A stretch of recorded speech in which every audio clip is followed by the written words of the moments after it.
Kenapa Munir dibunuh? Sederet tanda tanya usai 17 tahun Munir dibunuh. Terkait kasus pembunuhan aktivis HAM Munir yang diracun dalam penerbangan Jakarta-Amsterdam 7 September 2004, artinya tepat 13 tahun lalu, masih menyisakan misteri. Jelas kasus Munir ini secara nasional dan internasional terus menjadi pertanyaan. Tidak ada instruksi Presiden untuk mengusut SBY dalam kaitan TPF Munir. Itu pilihan, karena sejarah tentunya akan mencatat apa yang dilakukan pemerintahan. Dan saat itu di masa Pak SBY sudah menjadi konsensus, disebutkan di dalam Kepres ini bahwa khususnya di poin ke-9 bahwa temuan tim TPF ini harus diumumkan kepada publik. Penegakan hukum menyangkut kasus meninggalnya almarhum Munir, aktivis HAM Indonesia, di era pemerintahan yang saya pimpin, utamanya yang dilaksanakan oleh para penegak hukum, sudah saya jelaskan terang benderang. Kami menyatakan tidak puas dengan jawaban tersebut karena dari pemantauan kontras dan juga dari proses yang kami ketahui, tim TPF ini sudah menyerahkan secara langsung dan diserahkannya ke lembaga negara yang menurut kami pasti dokumentasinya cukup baik, pasti prosedurnya juga cukup baik, itu Kementerian Kesekretariatan Negara. Nah, dalam proses peradilan yang seperti itu, tentu saya yakin masyarakat percaya bahwa memang masalah ini belum selesai gitu. Sejumlah saksi yang penting yang menjelaskan keterlibatan aktor yang menyuruh melakukan peracunan tersebut, tetapi mencabut kesaksian karena diintimidasi atau karena alasan keselamatan. Alhamdulillah, ternyata rakyat masih mengingat apa yang saya alami dan apa yang dilakukan oleh pemerintahan SBY bersama Partai Demokrat selama 10 tahun dulu.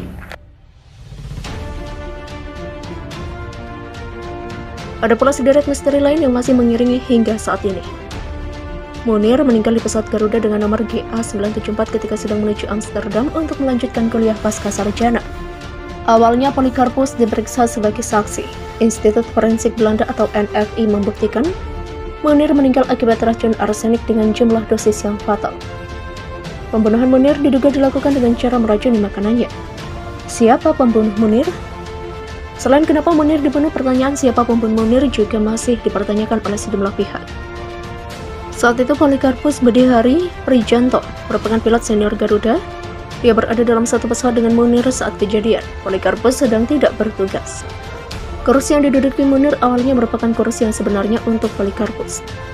Kepada Munir, Polikarpus menawarkan pergantian tempat duduk. Karena hal ini, Polikarpus kemudian ditangkap dan ditetapkan sebagai tersangka pada 18 Maret 2005. Polikarpus didakwa melakukan pembunuhan berencana. Selain Polikarpus, ada 2 kru Garuda yang ditetapkan sebagai tersangka kasus Munir. 2 orang tersebut adalah kru pantry bernama Odi Irianto dan pramugari bernama Yeti Susmiarti. Ex-Dirut Garuda Indonesia, Garuda Indra Setiawan juga dinyatakan bersalah oleh pengadilan karena ikut membantu dalam pembunuhan tokoh HAM itu. Kenapa Munir dibunuh? Pertanyaan kenapa Munir dibunuh belum terungkap, padahal istri Munir, Suciwati, sempat meminta Polikarpus bersikap jujur. Suciwati meragukan Polikarpus sejak awal. Saya hanya mau bilang seharusnya dia belajar bicara jujur siapa pelaku sebetulnya pembunuh suami saya dan siapa yang menyuruh dia, demikian ujar Suciwati.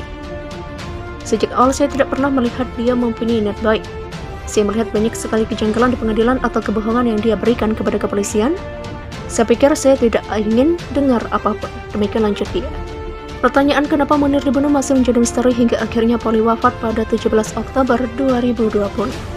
Mantan Presiden RI Susilo Bambang Yudhoyono tak membantah hilangnya berkas asli dokumen hasil penyelidikan tim pencari fakta atau TPF kasus pembunuhan Munir, namun akan menyerahkan salinannya kepada Presiden Jokowi. Dalam acara yang digelar di kediamannya SBY di Cikeas, bekas Menteri Sekretaris Negara Sudi Silalahi juga menedaskan bantahan mantan Presiden SBY terkait selentingan bahwa pemerintah SBY waktu itu sengaja menghilangkan dokumen itu.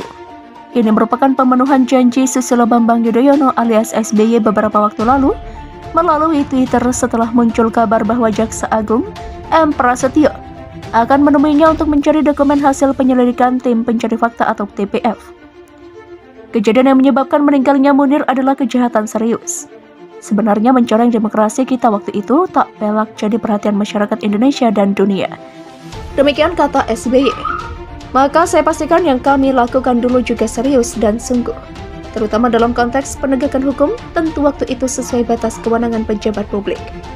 Jika masih ada yang menganggap keadilan sejati belum terwujud, saya katakan selalu ada pintu untuk mencari kebenaran.